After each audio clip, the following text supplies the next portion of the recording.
Shalom, bom dia! Deus abençoe grandemente seu dia, em nome de Jesus. Estamos aqui no Devocional, capítulo 19 do livro de Mateus. Glória a Deus por todas as coisas. Antes de a gente começar essa leitura, eu quero te convidar para nós darmos aquele bom dia especial ao nosso amigo Espírito Santo. Vamos lá? 1, 2, 3 e... Bom dia, Espírito Santo de Deus! Bom dia, querido amigo, amado de nossas almas, Rei dos Reis, Príncipe da paz, leão da tribo de Judá. Tu és, Senhor, aquele que era, aquele que é e aquele que há de vir, o dono dos nossos dias.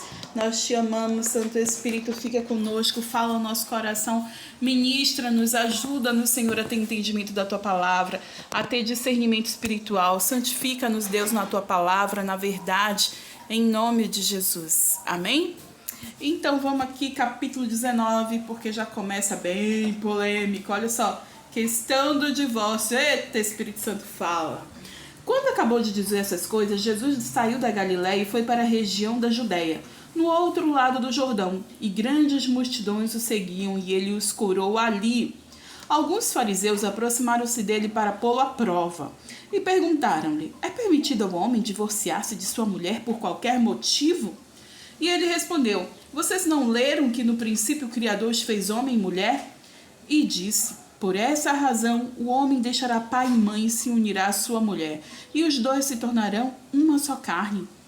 E assim eles já não são dois, mas sim uma só carne. Portanto, o que Deus uniu, ninguém separa. Bom, a gente sabe, né? Os fariseus estavam ali o tempo todo querendo cercar Jesus, colocar ele à prova para achar algo nele, para poder acabar com a fama dele, né? Acabar com a raça de Jesus. Era isso que eles queriam e conseguiram, entre aspas, né? Porque Jesus foi crucificado justamente por causa dessas falsas acusações, por causa de injustiça, de mentira, mas, glória a Deus, era propósito de Deus para nos salvar, né? O que acontece? Existiam dois povos na época, que um era Imei e Shimei, uma coisa assim, eu não lembro agora o nome. Tipo, os Imeis, eles acreditavam que qualquer motivo as pessoas podiam se divorciar.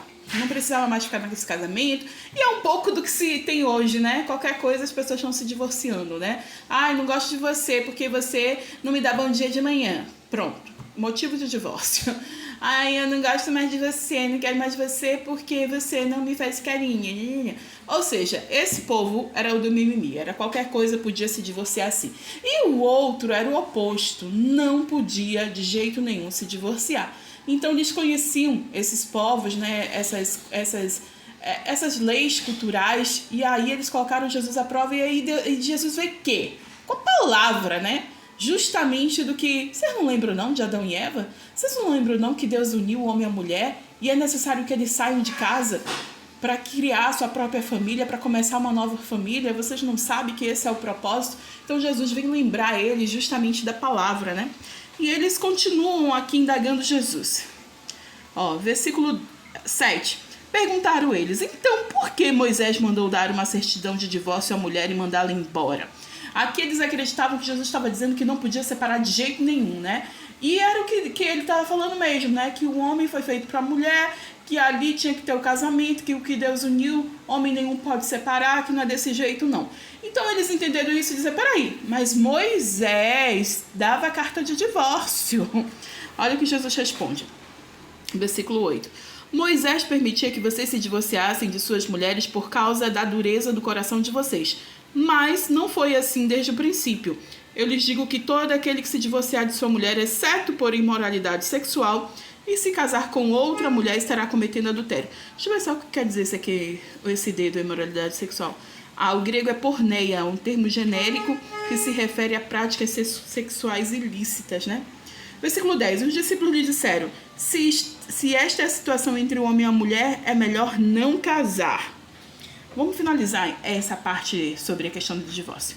Jesus respondeu: nem todos têm condições de aceitar esta palavra, somente aqueles a quem isso é dado.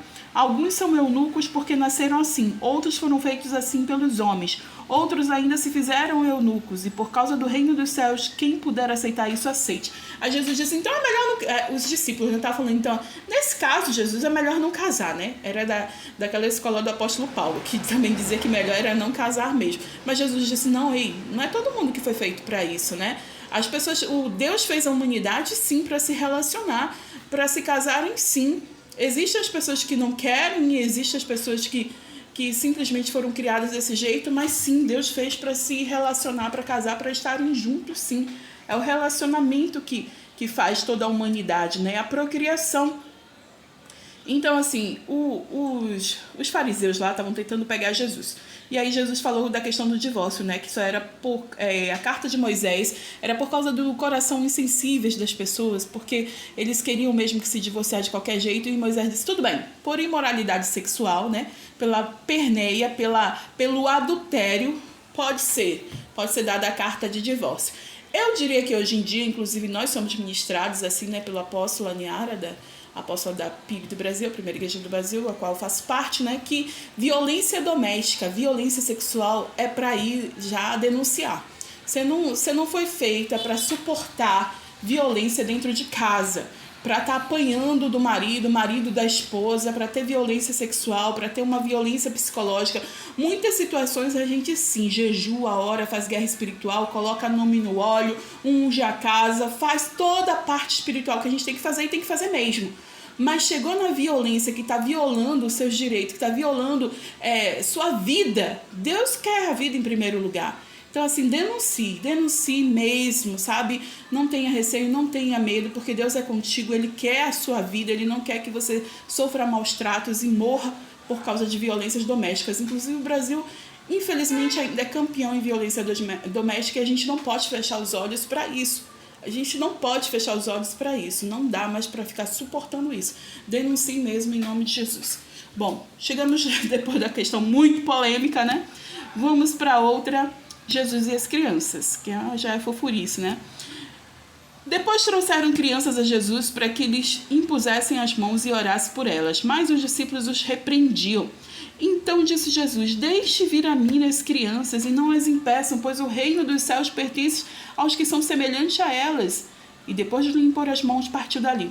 Então você lembra que já tinha tido uma situação com crianças antes, né? Que Jesus pegou para dar o exemplo para eles. E é que eles estão achando que as crianças importunam. E muitas pessoas acham isso, né? Até convidam para eventos, para festa, mas, por favor, não leve suas crianças, não. Se disser isso para mim, eu nem vou. Meu filho não pode entrar, eu também não vou, não.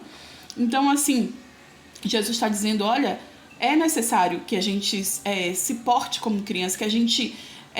eduque as crianças, que a gente, sabe, valorize as crianças. E ele só saiu daquela cidade depois que ele impôs as mãos em todas as crianças, sim. Ele ungiu, impôs as mãos, orou ali, esteve pelas crianças, e eu e você, a gente não pode simplesmente ignorar isso. Amém? Vamos para uma outra questão polêmica? O jovem rico, né? As riquezas, o dinheiro, vamos lá.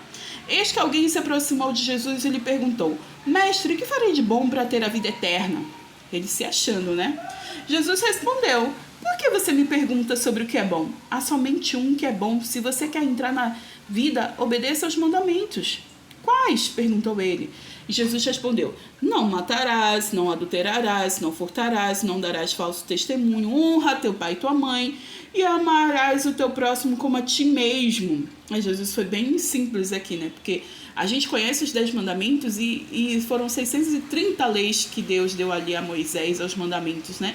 Mas Jesus resumiu bastante, porque isso aqui já era o suficiente. Se a gente consegue amar a nós mesmos, amar o próximo, a gente consegue honrar pai e mãe, fazer essas coisas aqui, estamos no céu, vamos pro céu.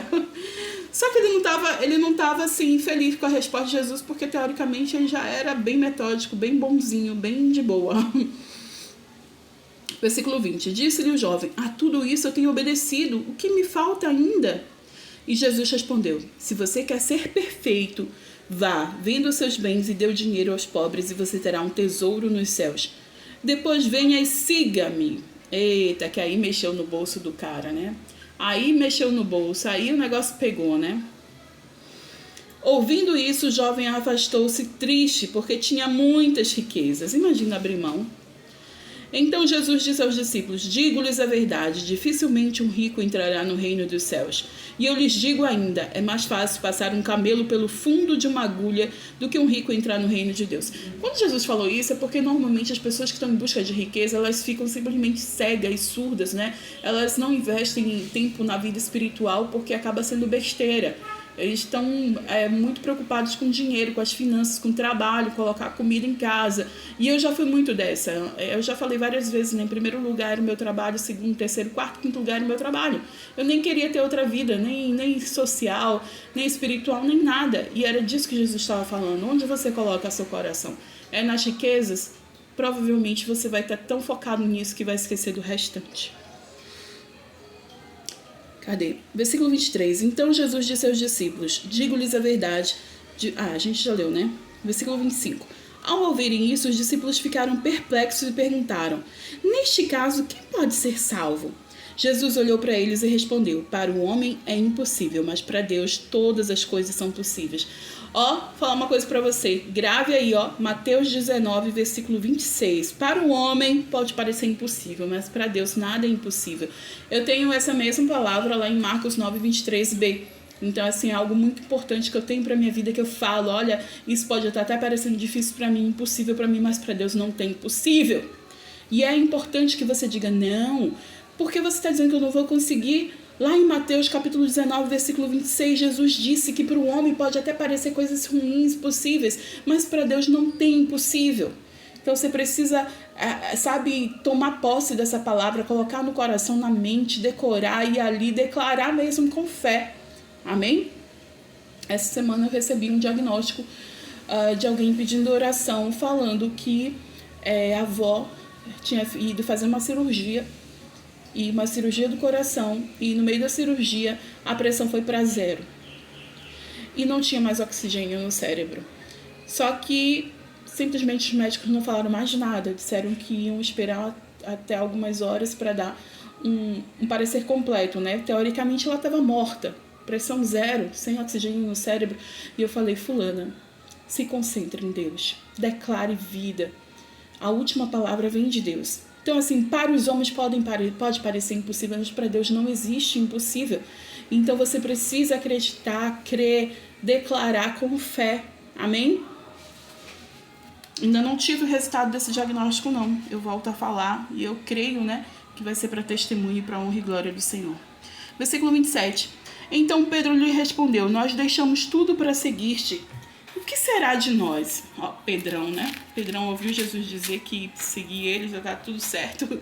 Aí Jesus vem. Jesus lhe disse: digo-lhes a verdade, por ocasião da regeneração de todas as coisas, quando o Filho do Homem se assentar em seu trono glorioso, vocês que me seguiram também se assentarão em 12 tronos. Uau!